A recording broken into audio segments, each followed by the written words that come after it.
Your daily fix of women's mixed martial arts from the UFC, Invicta FC, Bellator, and one championship. Be in the loop, cause Golden State Media Concepts got you covered. Get your fix of women's MMA with Got You Covered on Golden State Media Concepts Women's MMA Podcast.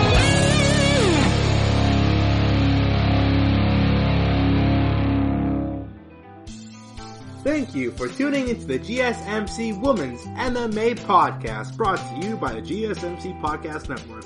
I am your host, Arnel De Leon, and hopefully you are doing well for yourself. You, your friends, your family, whether you live in the States, which currently is really dark and upside down nowadays, or internationally, I hope you are doing well for yourself. You are healthy, you are safe, things are going upside down, up is down, left is right, things are getting incredibly tragic now.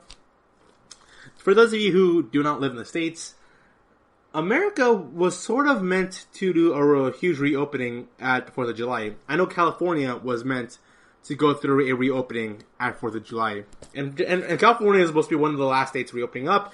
And then Nevada, Florida, Texas, those are all places that were meant to reopen up, but their reopening got delayed, which means California's opening gets delayed, and now there's speculation happening, there could be a second wave happening due to a lot of the protesting and the marching right now, which although comes from a good heart and a good faith, all that protesting, all that marching, sadly leads to a second wave for the coronavirus pandemic to happen. So now things are reopening up a wee bit late. It's getting really difficult. People are increasingly getting sick and tired of staying at their homes. So it does get really tiring, especially if you live in California. When you live in California, really, if you go to Los Angeles, people are still malls are open. Malls are open. Restaurants are allowing dine-ins for the past 2 weeks, but still, some businesses are still closed. Some businesses are not operating appropriately well. There have been their unemployment rates have been, increasing. It's getting really, really difficult right now with people staying at home. So the best thing you could do right now is just look for the positives, look for the lights. And one thing that I'm really positive about is the fact that Rose Namajunas is making a comeback. If you guys haven't seen Rose Namajunas' interview with El Helwani at ESPN, you can go on YouTube for it. You can go on YouTube, you'll see El Helwani, Rose Namajunas. It's very nice to see Rose Namajunas again, because Rose Namajunas, for the past 2 years, she's been kind of a downer lately. Ever since she lost the belt, she's been inactive. She's been quiet. She's not been fighting. She's not been fighting at all. We've had fights canceled. Members of her family have passed away due to the coronavirus pandemic, and that really shook her. Dana White has said that Dana was asked one time, where he was speculating what's next for Weili Zhang, and there are rumors out there of that Weili Zhang wants to go fight against Rose Namajunas, and Dana White's response was, "Oh, that'd be a great fight." Thing is, though, I don't know how Rose Namajunas is doing mentally, and so we'll see how well she does for herself in the Jessica Andrade fights. But really, right now, I'm unsure of the mental status for Rose Namajunas. That's what Dana White said about 2-3 weeks ago. And now Rose Namajunas is back. Here's the thing about Rose Namajunas, which has bothered me for the past 2 years, in that Rose Namajunas is one of the only fighters out there that doesn't put herself out there a lot in social media. You hear little to no news of Rose Namajunas, which is something I kind of like. It's what I kind of like and don't like. I don't like it as a member who follows, as a person who follows the sports, and a person who wants to see the insight in the lives of these fighters. It's disappointing for me. But I'm also happy for her, being that she's one of the only fighters out there that's not acting like a total douche on social media, like what all these other fighters are doing. Which is ridiculous. For every Mike Perry, Chael Sonnen, Ben Askren, Jorge Masvidal, John Jones, Colby Covington, Tito Ortiz, for every, bunch of those fighters, I want to see, some fighters that are wholesome, wholesome fighters that are really genuine. They're not playing a character. They are perfectly fine putting that wall of invulnerability down, that wall of invincibility down for once, and you can really believe what they're saying. Honestly, it's hard for me to watch any of Chael Sonnen's videos. No, I understand. Chael Sonnen is playing a character. Okay, he's playing a character, And he's not actually, like, doing these videos to provide any actual, like, insights. He's just doing these videos out of, because he's presenting a character, he's presenting his brand out there. He's presenting something that's appealing that a lot of people would like to watch. And also he's making money. So good for him. The dude also has a master's in sociology. Whatever your viewpoint is on, the sociology departments, whether you actually respect it or not respect it, he went to school, like, Chael Sonnen, like, he understands this stuff. He understands what his ceilings are, and what he can do, and what he should do if he wants to make money, considering the fact that a lot of people nowadays are struggling to make money.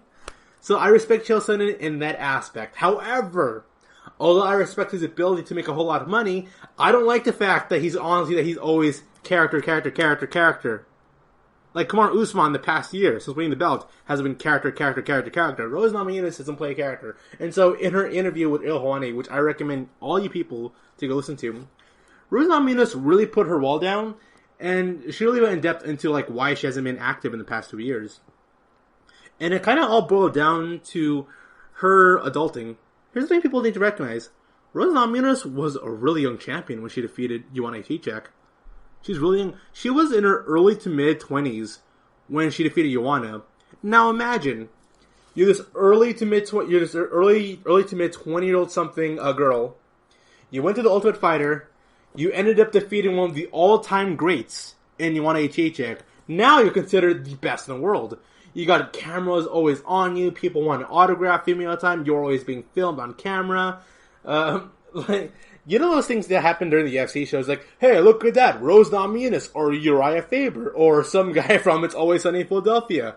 He's watching UFC, or she's watching UFC, and the camera pans over to them, and then they say something stupid on camera. Like, Rose Namajunas has the best, like, poker face ever, and the fact that, like, this, like, larger-than-life, like, Los Angeles, Hollywood kind of thing that's going on, that a lot of fighters are trying to aim for.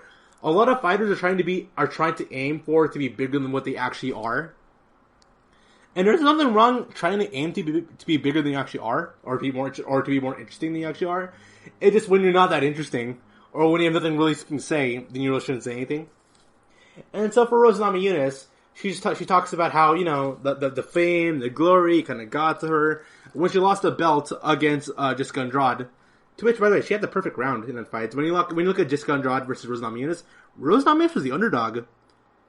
Like, the prediction was Jessica Andrade was the better all-around fighter than Rose Namajunas. She was a harder-hitting fighter. She was a better striker. She was a better grappler. There wasn't a single aspect that made anyone be able to believe that Rose Namajunas had a chance against Jessica Andrade in the predictions. Like, the only people who were betting on Rose Namajunas to defeat Jessica Andrade were pretty much casual fans, but all of the hardcore fans were thinking, yeah, Jessica Andrade, she's definitely going to defeat Rose Namajunas because Jessica Andrade is better than Rose at every single category. And then, when you look at the first round of Rose Namajunas versus Jessica Andrade, perfect. Namajunas had the perfect round. She couldn't fight any more perfect than that, other than knocking out, Jessica Andrade. She couldn't have fought any more perfect than that. She had a great first round, the best first round in her entire career. But then she made one mistake, in that she allowed herself to get slammed in order to go for a submission attempt in the second round. Like, one would say that Jessica Andrade was Jessica Andrade kind of lucked her way into getting that belt. I'm not trying to, like, disrespect Jessica Andrade there, but it was more or less Rose Namajunas purposely placed herself in a bad situation in order to go get the win early on, instead of fighting the smart fights. And Jessica Andrade took advantage of Rose Namajunas being very greedy for a submission attempt in the second round. And so Rose Namajunas, she talks about how when she lost the belt, it was a huge ego hit for her. And then she really started to feel the pressure from the fans, from the media, from everyone. And here's the thing. And she also, like, had to go through a period of adulting.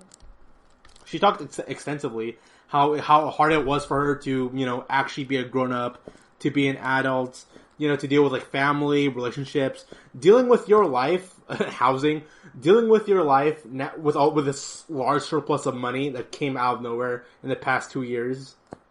She had a lot to deal with.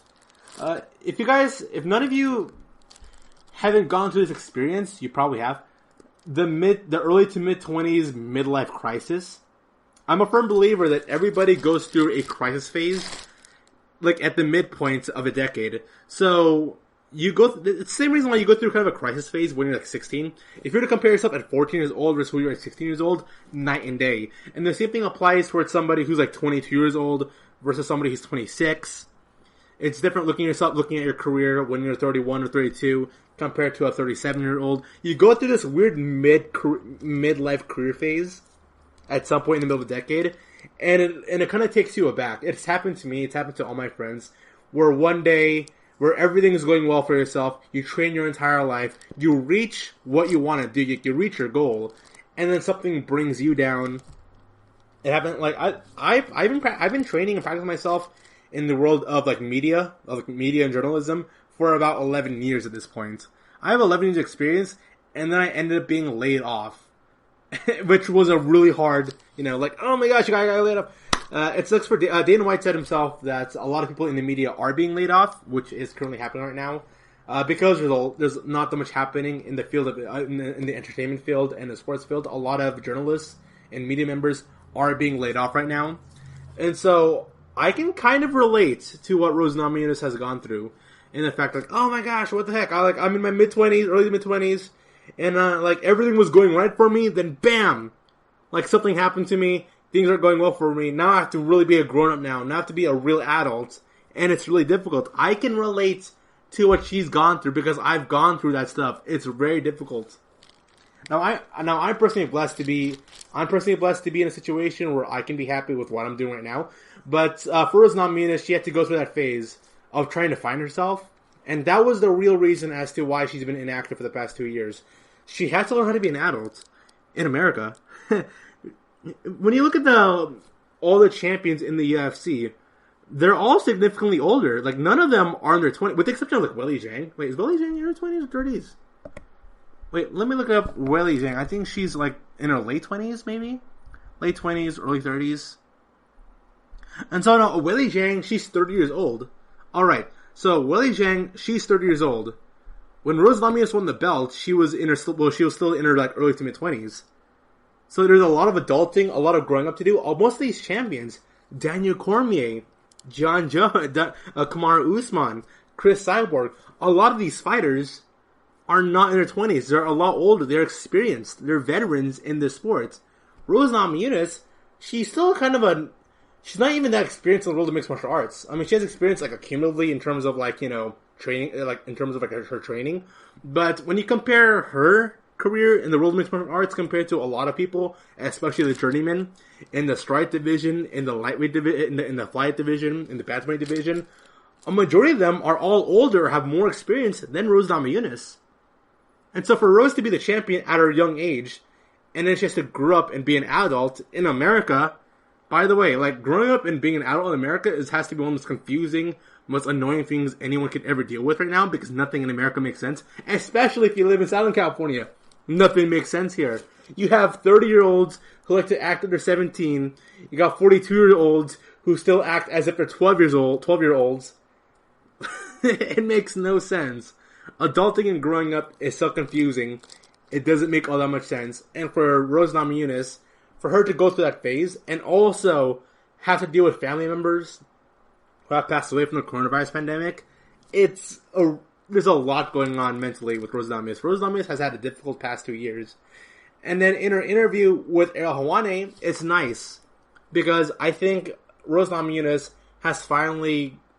I think she passed the midlife 20s crisis phase. She's... she went... Because in her last interview, she was really down on herself, where she's talking about how, I don't even enjoy mixed martial arts anymore. I don't know what I'm doing with my life. I don't know what's coming up next in my future. I really don't know I don't know. I really don't know. That's what Rose Namajunas was just 7-8 months ago. Now, Rose Namajunas is yeah, I got a fight coming up, and whatever happens, happens. You gotta take some risks out there. I'm gonna go out there. I'll be the very best that I can be. Now, I'm not saying I'm gonna win. I'm not saying that I'm gonna win the fight, but I will tell you right now, it's gonna be a spectacular fight. I'm excited for it, and I can't wait. I can't wait for it. It's gonna be really fun. Rose Namajunas is so jovial and so optimistic about herself in this upcoming fight against Jessica Andrade. That's a really nice narrative, and that you've got this fighter who at one point was considered arguably the best women's fighter in the entire world, or the most marketable, or the most popular women's fighter in the entire world. She lost her belt, she lost her smile, and now she's making this big comeback fight after her family members have passed away, after going through a period of adulting and growing up, after going through this huge obstacles in her life. It's a very interesting story, a very interesting narrative for Rose Namajunas, and that's why I'm really excited for Rose, and I can't wait to see her come back, because she's one of the only fighters who doesn't come across as an idiot on social media. You're listening to the GSMC MMA podcast, coming back right after the short break here. See you soon.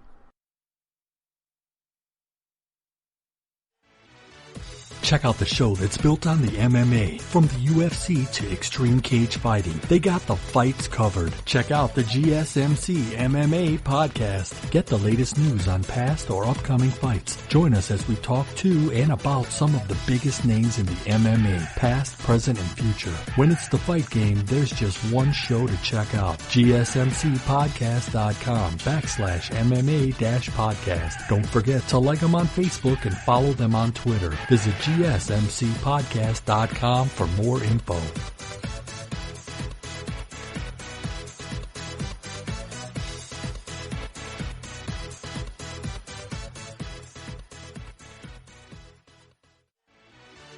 Are you looking for the very best NFL and college football podcast? Then check out the GSMC Football Podcast. Get the latest football news both on and off the field. From the NFL Draft to trades to the rumor mill to the NFL Combines. They got you covered. That's GSMCpodcast.com/football-podcast. Get updates on college rivalries, game day insights, and much, much more. It's football talk the way you want it. This show eats, sleeps, and breathes football. Don't forget to like them on Facebook and follow them on Twitter. Visit GSMCpodcast.com for more info.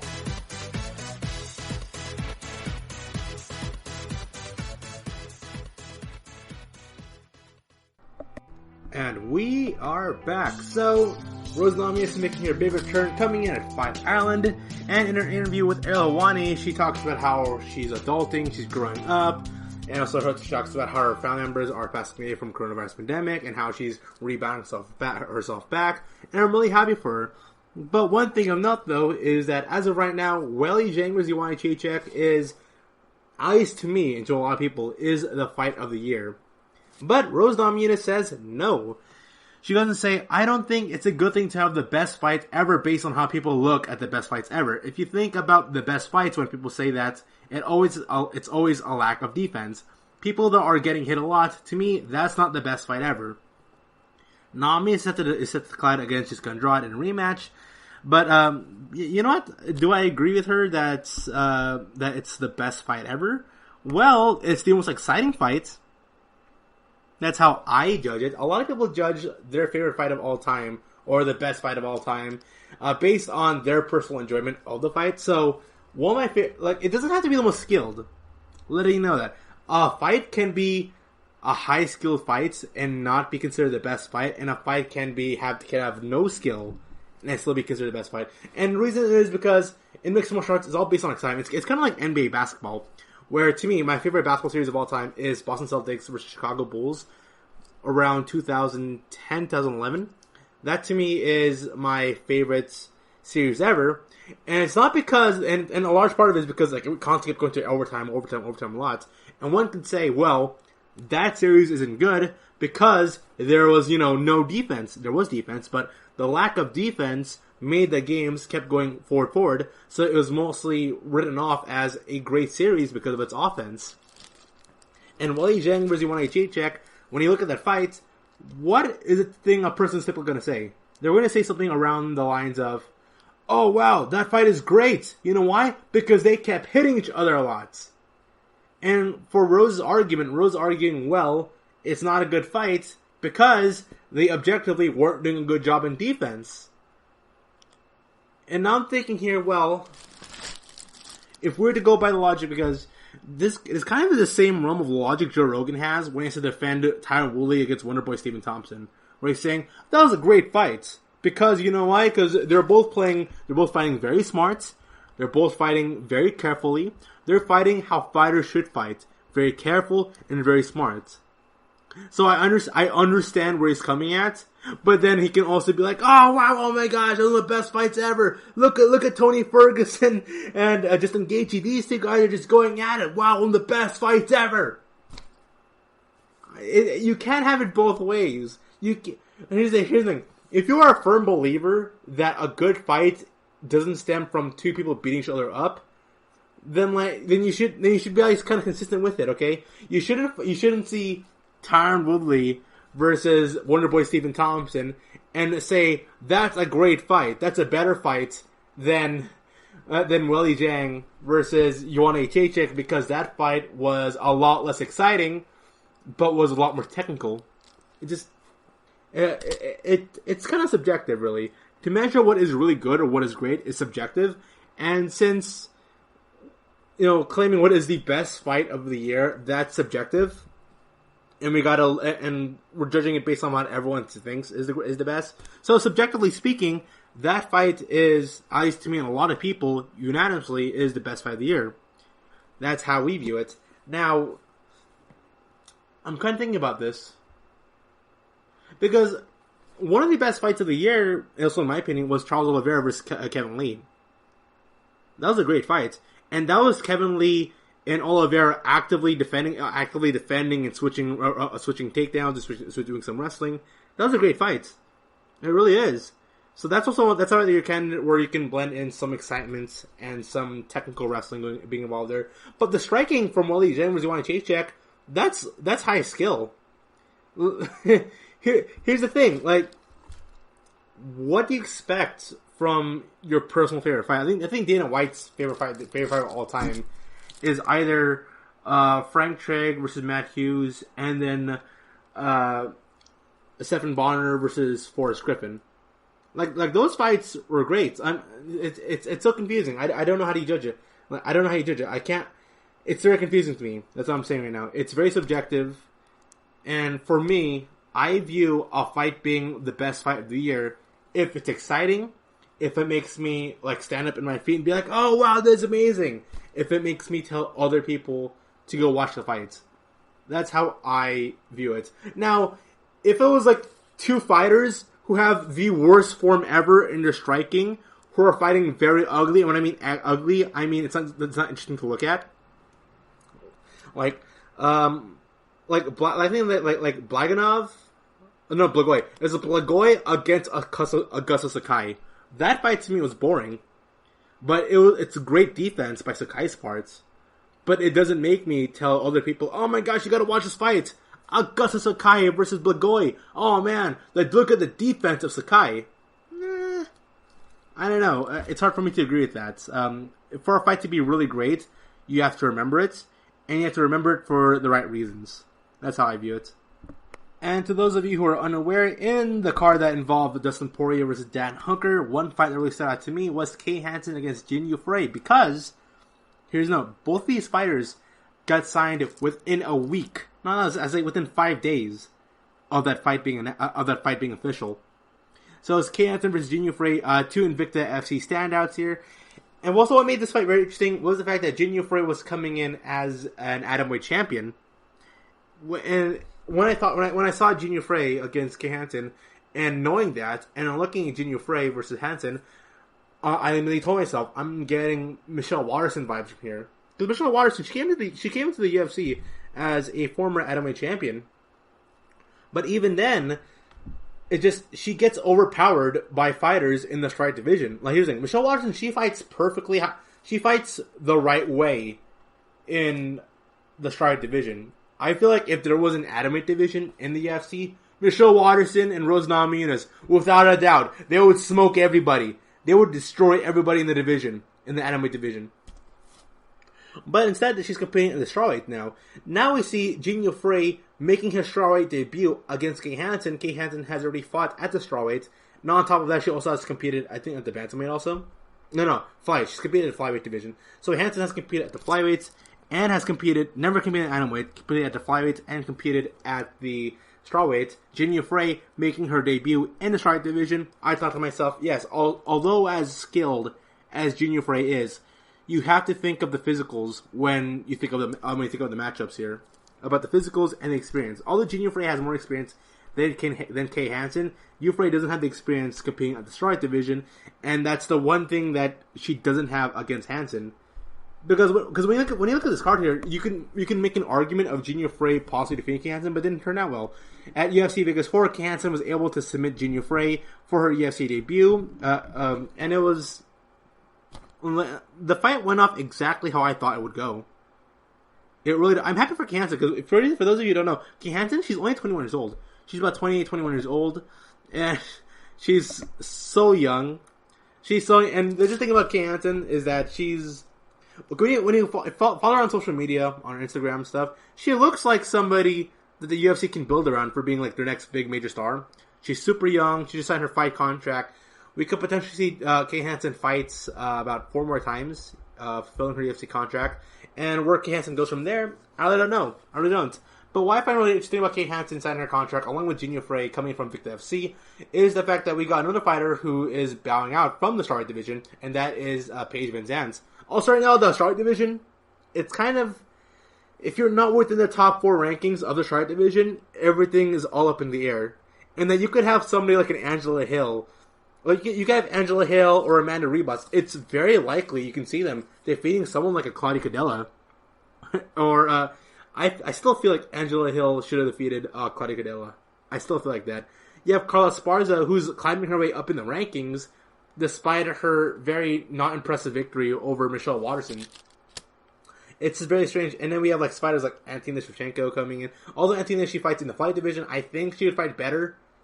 I think Antina would fight a lot more better if she were to compete in the strawweight division. Maybe the weight cut might be worse for her. But right now in the strawweight division, everything's up in the air. Everything, if you're not part of the top 4, everything's up in the air, and it's, open for grabs for anybody. So I'm happy for Kay Hansen. Hopefully Jin Frey will be able to go bounce back. And I expect only the very best from all of them coming from Victa. And now we have the Invicta FC 40 weigh-in results here. For those of you who don't know, mixed martial arts is considered legal. So Invicta is making a comeback here. Combat Sports making a comeback here. Live on UFC Fight Pass this Thursday, Invicta FC returns for its first show back since March. And this card will be headlined by exciting strawweight bouts between UFC veteran Juliana Lima and former Bellator challenger Emily Ducote. Lima versus Ducote. Lima. I have to go for Lima here. The 6-fight card was shortened down to 5 fights after Deanna Bennett was unable to make it to the scale due to medical issues during her weight cut. Invicta officials stated Bennett's opponent, Victoria Leonardo, hasn't paid for her show money. Good for her. So right now, the matchups for this card here is where Emily Ducote versus Juliana Lima. I pick Lima winning the fight. Alicia Zapatelli against Lindsay Van Zandt. Zapatelli is coming in. Liv Parker defeating Liv Parker against Chelsea Chandler. Chandler's going to win that matchup. Trisha Cicera against Laura Gallardo. I pick Gallardo. And Gina Gooden against Shelby Coran. I pick Gina Gooden winning that matchup there. Invicta FC is coming up this Thursday, which at the time of this recording is tomorrow. So all you guys better be watching it. You all better. I'm excited for Combat Sports to be making a big comeback here. Once again, currently in the States, things are kind of very confusing right now. We got some states opening up, some states not reopening. We got some states that were meant to reopen. They're not going at it. We got some states that are holding it back in the reopening here. So I don't know what the future is for Combat Sports. Now, it is known that we are going to have basketball coming back in the Florida area. We're unsure of what the future is for sports. But one thing's for sure, we are definitely having Invicta making a comeback here in UFC. There are no signs right now that the UFC are slowing down, especially if the Fight Island events go down perfectly well. So, I don't think it's, right now, for the August showing, even though they're booking for the Cormier vs. Stipe Miocic card, they're really focused on booking that card, we're still unsure where exactly it's going to be at. It could be the Apex facility building, it could be in Florida, we're unsure about that. But right now, if the WWE can continue on with their shows, then I guess, why not? And so the fighter that wasn't able to make it is Deanna Bennett. So Invicta FC fighter Deanna Bennett flew to Utah after New Jersey shut down due to the spread of the COVID-19. New Jersey shutting down. New York was one of those states out there that was expected to reopen up a lot sooner than we thought, but just didn't turn out well. And she talked about her challenges towards her Thursday Invicta return. Once a week, I'd go up to Renzo Gracie in New York and train there. That was the last training before everything went crazy. Bennett said, I was there doing normal Thursday sparring, and that following Monday is when everything shut down. This is somewhere where I don't want to be, in the center of the pandemic. I'm going to run away now. So my mother was having pretty serious health problems. I took her to a few doctor appointments and made sure that everything is going well at home. If she needed anything, I'll get it for her. After this fight, I'm going back to Utah so I can help her with her medical situation. I'll be there for a month and help her out. During our time in Utah, Bennett connected with her old teammate, Court McGee. Hey, Court! If you guys don't know what's going on with Court McGee right now, I recommend you look him up right now. He's a proper Samaritan. She trained at McGee's house until Ramsey Najem's gym at the pit as SLC opened. The fight returned on New Jersey 2 weeks ago, meaning no more Zoom calls with her head coach, Brian Wright. She can now allow his instructions physically at Killer B. Invicta FC will only allow one coach at a fighter's corner, and fighters will fly out of Kansas City on Sunday. The promotion made some changes from the traditional fight week schedule, such as weigh-ins taking place on Wednesday instead of a Thursday. I think that really was a big case for her. She says, I'm used to fights on Saturdays or Fridays. I've gotten used to that routine where I usually fly out as late as possible because in the morning I like to get up and go for a workout and do a little bit of fine-tuning, staying sharp and trying to keep my weight down, and now they are flying us an extra day earlier. I feel bad for my coach because usually he comes out later on the week. Now he has to deal with my craziness of weight cutting. And it turns out, didn't turn out well for her. Her fight got canceled. Her opponent was able to get a payout, but she herself wasn't able to go make weight that extra day. It isn't the first time. I've seen a lot of fighters who are just, if they just had one more extra day, just one extra day, they could have made weight. So I'm sad for Ben over here, but hopefully things can turn out well for her. At Invicta, they don't pay all that well. They don't pay that any much better than the UFC. But hopefully when everything does get settled, and hopefully, let's get our fingers crossed here, things do settle down here at the States, she can train normally at Jersey, and things can be all settled, and she can get back on track at competing for Invicta, and potentially for the UFC. And so you're listening to GSMC Women's MMA Podcast. Come back right after the short break here. See you soon. Tired of searching the vast jungle of podcasts? Now listen close and hear this out. There's a podcast network that covers just about everything that you've been searching. Hey! The Golden State Media Concepts Podcast Network is here. Nothing less than a podcast bliss with endless hours of podcast coverage. From news, sports, music, fashion, cooking, entertainment, fantasy, football, and so much more. So stop lurking around and go straight out to the Golden State Media Concepts Podcast Network. Guaranteed to fill that podcast itch. Whatever it may be. Visit us at www.gsmcpodcast.com. Follow us on Facebook and Twitter, and download us on iTunes, SoundCloud, and Google Play.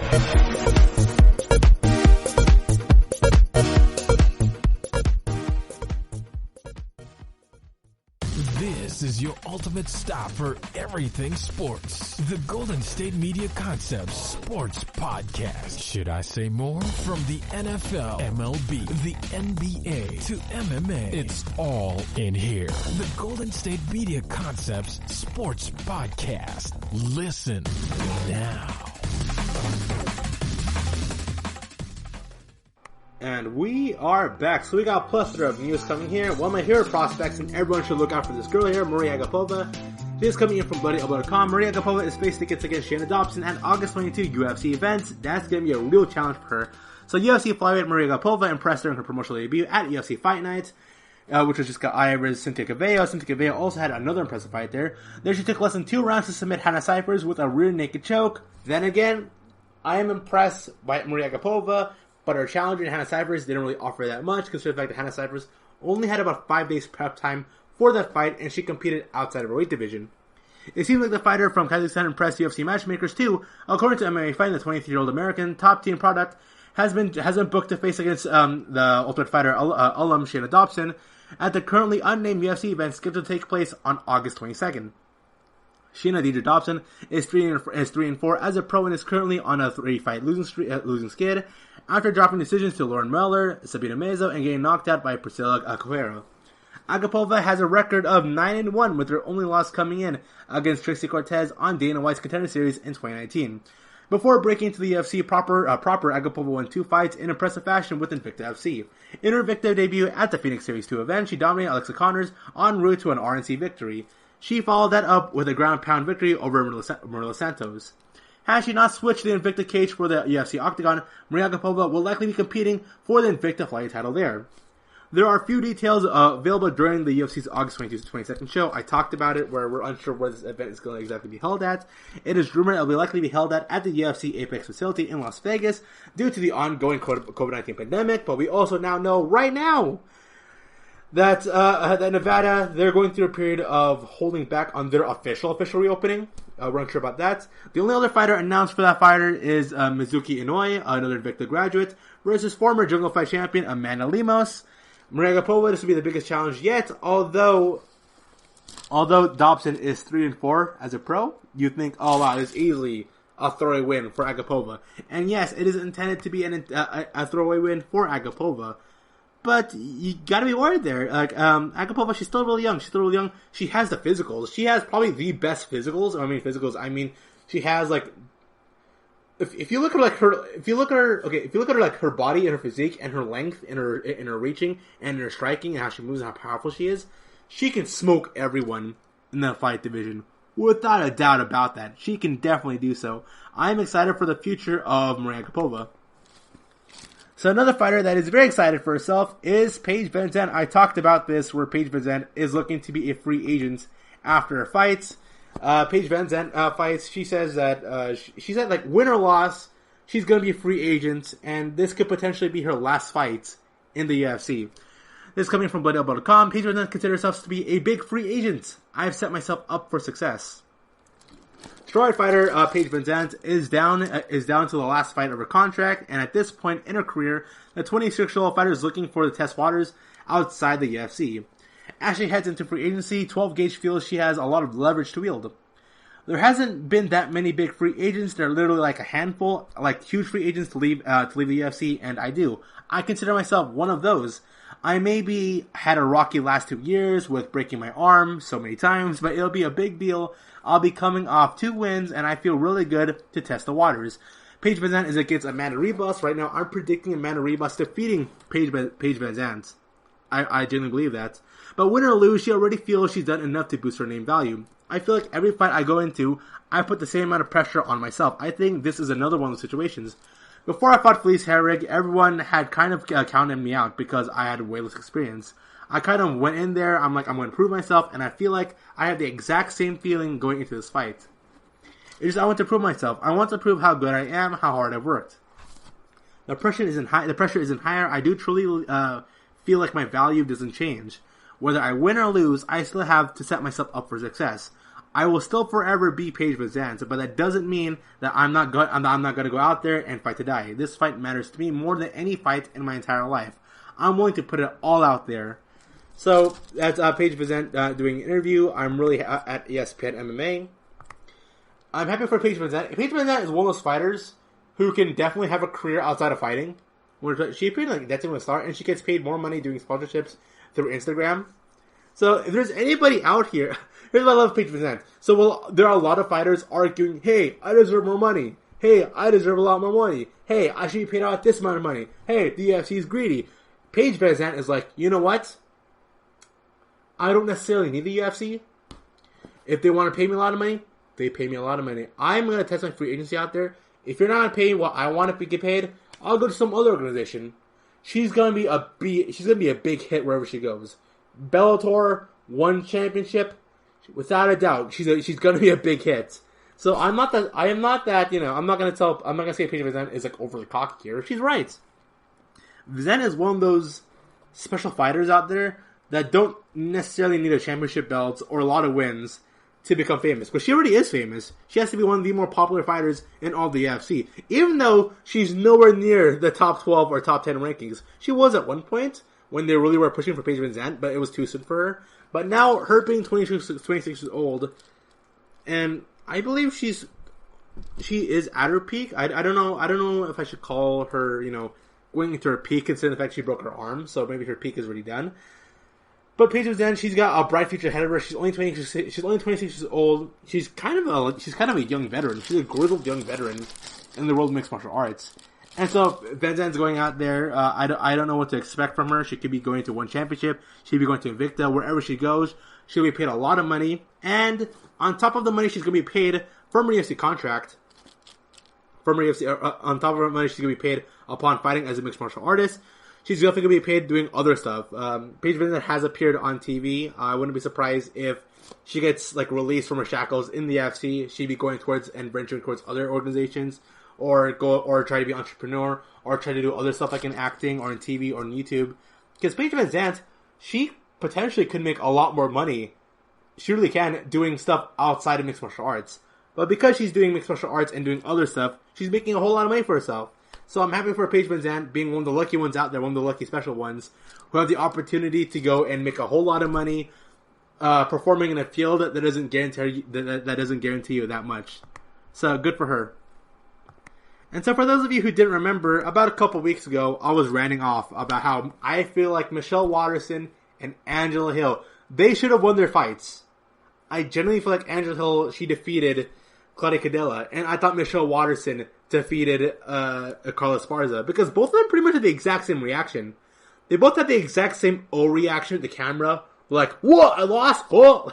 They had that confusion loss. They end up, like, Angela Hill definitely, she was like proper like Wario from Super Mario Bros., where she was like stomping on the ground, she was cursing off from the side, she was obviously upset. Michelle Waterson was like, are you kidding me? What do I have to do around here? I thought both of them should have won their last fight. And now, this is being announced, we got Angela Hill versus Michelle Waterson coming up on August 22nd. This is a big opportunity for both these fighters here. Michelle Waterson is 17-8, Angela Hill is 12-8. They're both looking to restart their careers after 2 losses that I genuinely believe they should have won. They really should have won. Michelle Waterson's coming off a Joanna Jędrzejczyk fight and a Carla Esparza fight. Angela Hill is coming off. She's coming off also a win streak after going through a period of time of just being a journeyman in the UFC. So, Waterson versus Hill. This fight could potentially be fight of the night. I really believe so. Because if you look at Waterson, they're pretty much... They stylistically make the most sense. They really do. Because Michelle Waterson, in her past 2 fights, she has a tendency of fighting very passive. She's like fighting the smart fight. She's fighting the smart fight. She's fighting defensively. She's fighting the right way. Like, she's going through these fights not accumulating that much damage, with the exception of the Joanna Jędrzejczyk fight. But for the most part, Michelle Waterson is going through these fights avoiding damage for the most part, because she also works as an analyst and as a commentator, similar to like Paul Felder and Dan Hardy. So Michelle Waterson, she's going to go to this fight against Angela Hill. I believe Waterson, she's going to learn from her mistake in her Carla Esparza fight, and she's going to be like, okay, you know what? I fought way too safe, way too passive in my past 2 fights against Joanna and Esparza. I'm going to be the more aggressive fighter here against Angela Hill. And Angela Hill, she was the aggressive fighter in the Claudia Cadella fight. Like, she was pretty much chasing Claudia for the majority of that fight. And so Angela Hill was like, you know what? I'm going to be even more aggressive on this girl here, Michelle Waterson, who's also a very passive, very safe fighter, just like Claudia. So I'm going to go all in, and I'm going to try to knock out Michelle. While Michelle is, you know what? I'm going to go all in. I'm not going to fight that safe anymore. Kind of safe. But I'm going to do my best. I'm going to go all in on Angela Hill. I am excited for this matchup here, and I'm really happy for both of these fighters. I can't wait for this to be happening. Their fight will be booked at August 22nd, potentially at the Apex Facility Building, and I'm excited for that. I really am. And so we got Renzo Gracie here. He scolds Carreno for posting a topless photo of herself on Instagram. BJJ legend Renzo Gracie scolds Gina Carano for posting a topless photo on Instagram. The subheading here is Brazilian Jiu-Jitsu legend Renzo Gracie wasn't pleased with Gina Carano's topless photo on social media. This is coming in from BloodyElbow.com. So on Sunday, women's MMA pioneer. By the way, this the link has been the post has been taken off at this point already. On Sunday, women's MMA pioneer Gina Carano became a hot topic on Instagram when she put up a topless photo of herself. As a 38-year-old former Strikeforce contender noted on the post, it was her way of expressing her freedom as she lifted a quote from one of Prince's final interviews. The photo merely showed a silhouette of her upper body and was tastefully done. Most comments were like praising and appreciating her jest, but there was one that stood out. It came from Brazilian Jiu-Jitsu legend Renzo Gracie, who saw it very differently from others. Gracie took a more old school approach, fatherly approach, and gave a bit of lecture during his views on what beauty really is. Renzo Gracie says, "Put some clothes on. You don't need it. You are among the most beautiful women I've ever seen. That makes you unique. There's no need for sex pics. You are the most beautiful woman that walked around. Simple as that." And Corona says, so that's what it's like to be censored for no reason. Pic was taken down by Instagram. There's much more important news today.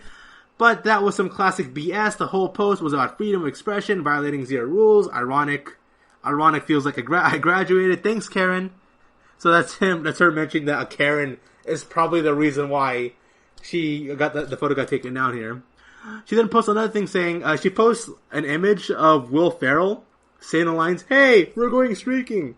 On her Instagram, she says, "I'm going to start an all-nude protest and be the only one fully clothed because I'm far too shy for that. JK, JK, but feel free to take the idea." So what do I think about it? Okay, I'm just throwing out there. It doesn't really bother me that much. It doesn't. Now, if it's somebody that I know in my own personal circle, it bothers me. It really does. But me being kind of an old schooly kind of guy, if I had a female friend who did that, I would talk with them on the side. I'll just ask him, "Hey, why'd you do that?" And then whatever their reasoning is, I'll accept it. If it's a good reasoning, alright? If it's a good, proper reasoning that I agree with, then I'm like, okay, yeah, sure, you got freedom of expression, yeah, go for you for that, all the way, whatever. So I don't really mind it. But I don't get it. I am not a fan of these old timer guys going on Twitter or going on Instagram, and they're like being like super old about it. I don't get it. Because Renzo Gracie, he's supposed to be like a fatherly figure, right? He's like, I'm an old school person. I have an old school mentality. Even Joe Rogan is, I'm an old school person. I'm not into all that social media stuff. But then they go on social media and they start posting up random stuff. It's so weird. It is so confusing. Personally, to me, I don't mind it. But if somebody in my personal life were to do so, I would talk with them personally instead of like posting something on Instagram or on Twitter. I find that very distasteful. Like, can I have people just start communicating with each other not through social media for once? Seriously, it's getting ridiculous at this point. It's getting ridiculous. It's really bothersome. Maybe because Kamaru Usman versus Gilbert Burns is right around the corner, and Kamaru Usman is one of the worst people at this in social media. Because he goes on to say, "Oh, I hate Kobe Covington because he's playing a character, and he's playing up a character in social media." But Kamaru Usman is sort of playing a character right now on social media. So it just gets very frustrating dealing with this stuff.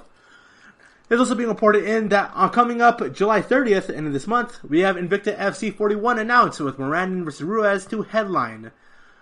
So yesterday, Invicta Fighting Championship announced their second card since operations went to hiatus. This time around, we are going to go have former challenger Janessa Morandin, who has struggled to make 115 in the past, weight cutting issues, yikes, taking on against Montserrat Ruiz. Montserrat, aka Evil Princess, is 10-3. As a professional, if you guys haven't heard about it, or haven't read about it, go type up Evil Princess on, go to bloodyelbow.com, look through the news articles, or you can go to Google, put bloodyelbow.com, put Evil Princess, and you get to look at the story of Ruiz. Very interesting story about her, like, finding this new family and trying to find herself. It's a really great read. I recommend you do. But those two are matched up against each other, and I'm very excited for it. Once again, Invicta FC is making a comeback. Watch it when you can on UFC Fight Pass. So you're listening to the GSMC Women's MMA Podcast. Come back right after the short break with something a little more fun. See you soon.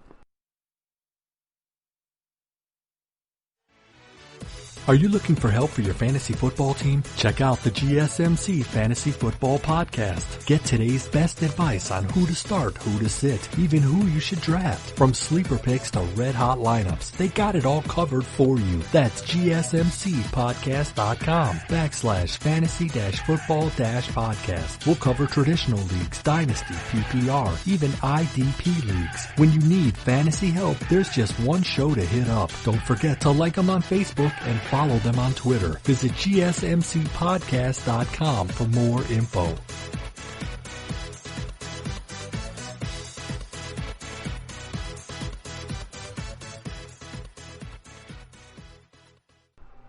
And we are back. And so for those of you who are unaware, the Associated MMA Award Show coming up next week, July 8th, talking about, the accomplishments of mixed martial arts, who are the best fighters, fight of the year, knockout of the year, comeback of the year, submission of the year, dating back from January of 2019 to now of June 30th of 2020.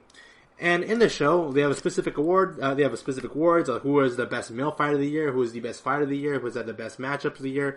Who was the best breakout star of the year? And when I look at the list of nominations here, Weili Zhang, out of anyone else, had the most nominations.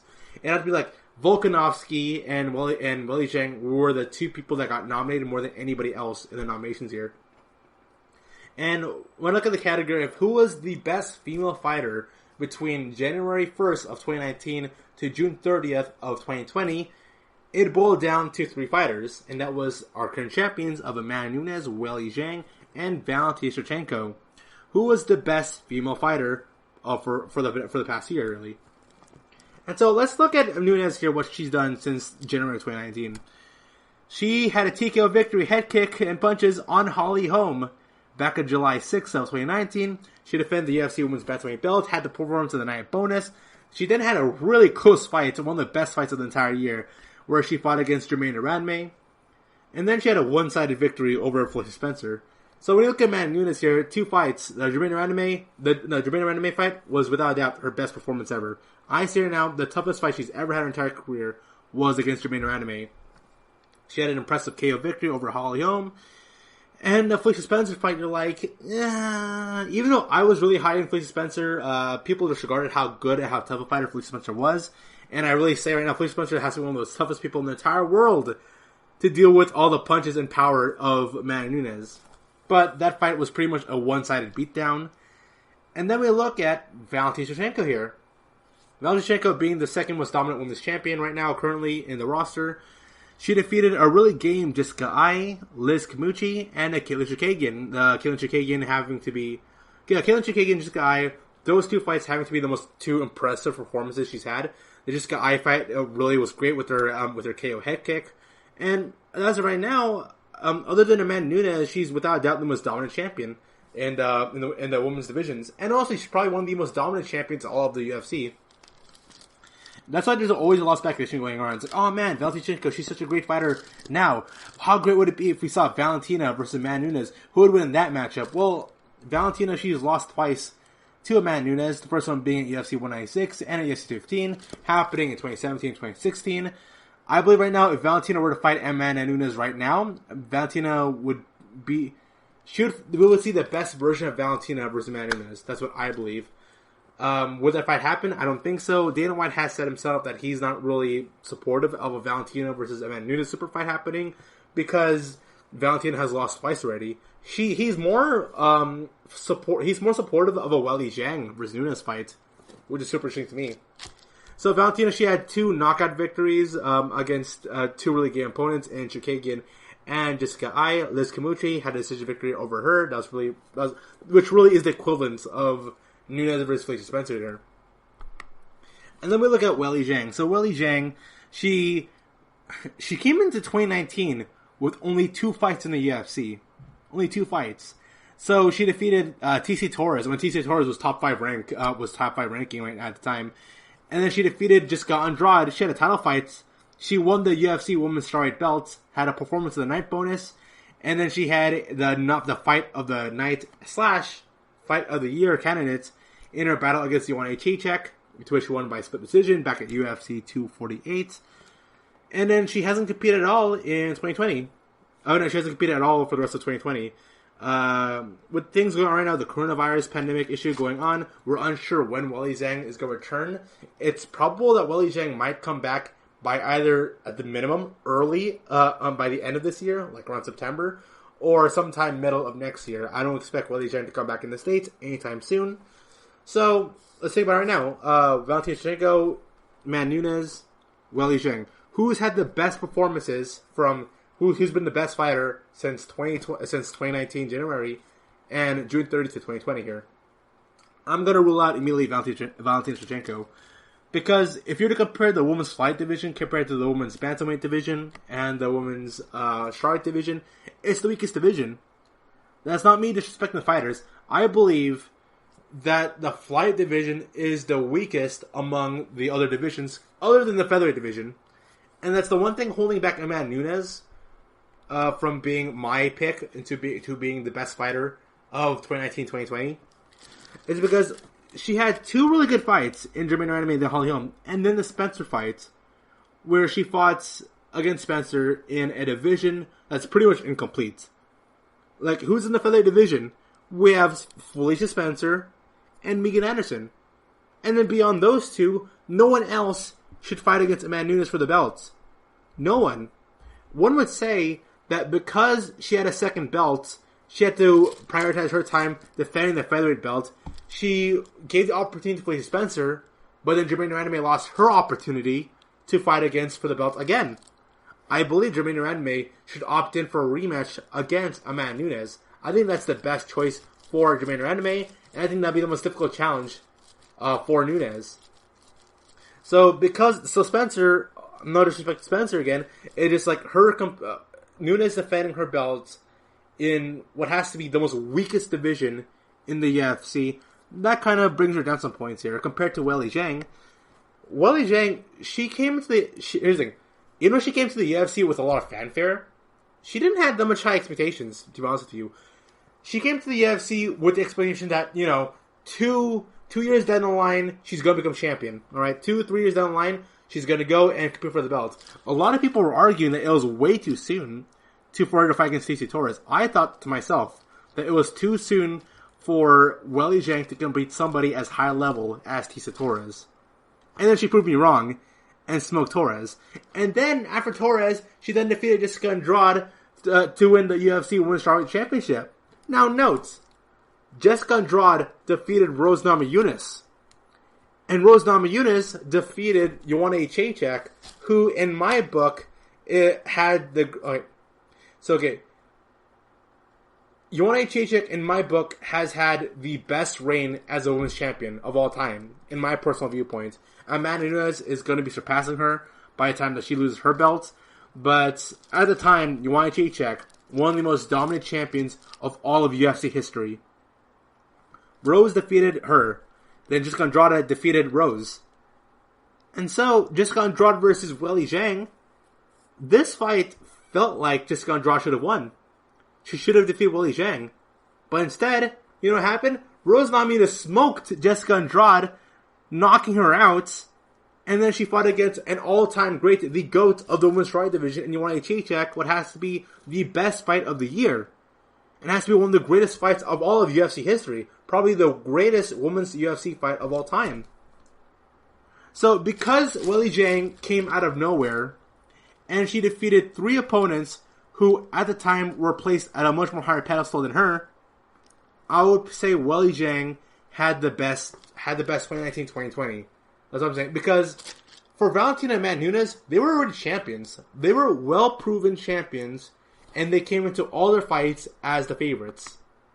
Yes, Weili Zhang was a favorite against Joanna Jędrzejczyk, but not by that much. And it was proven in a very close, how close it was.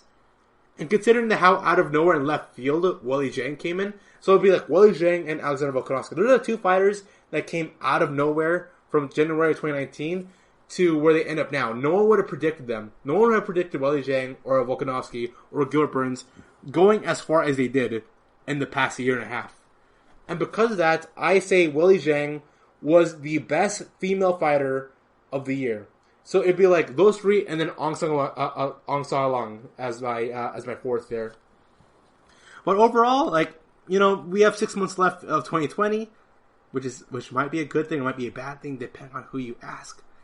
We have 6 months left. We don't know what the current status is for Amanda Nunes. Some say she's retiring, some say she's not. Weili Zhang, she's currently in China right now. She was really homesick and had a very bad experience upon defeating Joanna Jędrzejczyk, to which she was stuck in America, and she was feeling super homesick, and she was being very tired and agitated. We don't know when she's coming back to the States. We got Valentina Shevchenko, who is in America right now. She's actively competing. She's only fought once in the year 2020. We don't know what to expect from her. Valentina, she was supposed to fight against Joanne Calderwood, but that fight got scrapped because of an injury. We could see Joanne Calderwood versus Caitlin Chikadian coming up next month, maybe? That's a possible rumor that might be coming up. Alright then, so Valentina was scheduled to fight against Joanne Calderwood in June 6th, just like about a month ago. But then she was forced to withdraw from a leg injury. And now I'm hearing multiple rumors from Valentina's camp that they're unsure of making a comeback, also due to the whole coronavirus pandemic. So the current champions right now, Weili Zhang, Nunes, Valentina Shevchenko, they're currently unavailable, but at the time that they have been active for the UFC, they fought all grades. We got 3 really great champions. I'm excited for the future of Weili Zhang. I don't know what to expect from Valentina's current division right now because the fight division is lacking contenders right now. They're booking, in the fight division, they're booking fighters outside the top 12 rankings against fighters who are part of the top 5 in order to propel some new energy back to life. I think they really wanted Antonina Shevchenko to do well for herself because Antonina, for some reason, despite being outside the top 12 in the rankings, ended up fighting against Caitlin Chukagian, and Caitlin Chukagian completely smoked her. And now we have Cynthia Calvillo. Right now, how I would book it, it'd be Valentina versus Joanne Calderwood. And then Valentina defeats Joanne Calderwood. And then it'll be Joanne Calderwood or Caitlin Chukagian versus Cynthia Calvillo. And then if Cynthia Calvillo were to defeat either of those opponents, she would then fight against Valentina Shevchenko. And then here's the thing, if Cynthia Calvillo, if it doesn't turn out well for her in the fight division, she can always bounce down to the Charlotte division. Cynthia Calvillo is much more smaller than she... Cynthia Calvillo fights smaller than she actually should, if that makes any sense. Cynthia Calvillo doesn't look like she should be competing at the flight division. She really shouldn't. Because when you look at her and her contemporaries at the flight division, they all look significantly much more bigger and stronger than her. But Cynthia Calvillo, she proved me wrong in her last fight. She's one of the top fighters in the flight division, and I expect a lot out of her. For all I know, Cynthia Calvillo could be the next breakout star in the flight division. Cynthia Calvillo, I think, is a real positive light for the division, and I'm not sure of the future of Valentina. Not sure of the future of Weili Zhang, and I'm not sure of the future for Amanda Nunes. So, bring in some new blood. I don't know what to expect from the featherweight division. According to Dana White, he's really pushy on the bantamweight division being revitalized and being re-energized with some fighters coming in. And right now, the feather division, according to Dana White, he says that he's thinking of scrapping it. He's thinking of scrapping the feather division, and a part of me is kind of happy and sad about that. I'm sad that, Megan Anderson will not get her attempt at Amanda Nunes. She'd have to go and compete at the bantamweight division. But, if the feather division might be going down, there could be a possibility that we might see another division coming up. I personally would like to see the atomweight division come in. We saw it from Hansen versus Jinyu Frey, and Jinyu Frey reminds me a lot of Michelle Waterson. The fact that they are both former atomweight champions coming into the UFC. They would be too big for the atomweights, but they're too small for the strawweights. It's such a strange dilemma what's going on over there. And so I think if they were to bring the atomweight division, it would bring back some life back into even the strawweights. I think there'll be some strawweight contenders who would be perfectly fine moving down to atomweights, and we will start seeing the best versions of Jinyu Frey, of Michelle Waterson, of Angela Hill. There is a lot more potential in the women's atomweight division than there would be for the women's feather division because Chris Cyborg, she's gone. The division was built around Chris Cyborg being the dominant champion. Things just didn't turn out well, and sadly, things are now how they are. So it sucks for the feather division, but I'm happy if Dana White's thinking of adding another division. Hopefully, the atomweights. And that wraps it up for today's podcast. All I gotta say is thank you. Thank you for tuning into the GSMC Women's MMA Podcast, brought to you by the GSMC Podcast Network. I'd like to ask you, please remember to subscribe to the show and write a nice review. That really helps us. Also, if you can please follow us on Facebook, Twitter, and Instagram. Thank you, and have a good night. You've been listening to the Golden State Media Concepts Women's Mixed Martial Arts Podcast, part of the Golden State Media Concepts Podcast Network. You can find this show and others like it at www.gsmcpodcast.com. Download our podcast on iTunes, Stitcher, SoundCloud, and Google Play. Just type in GSMC to find all the shows from the Golden State Media Concepts Podcast Network, from movies to music, from sports to entertainment, and even weird news. You can also follow us on Twitter and on Facebook. Thank you, and we hope you have enjoyed today's program.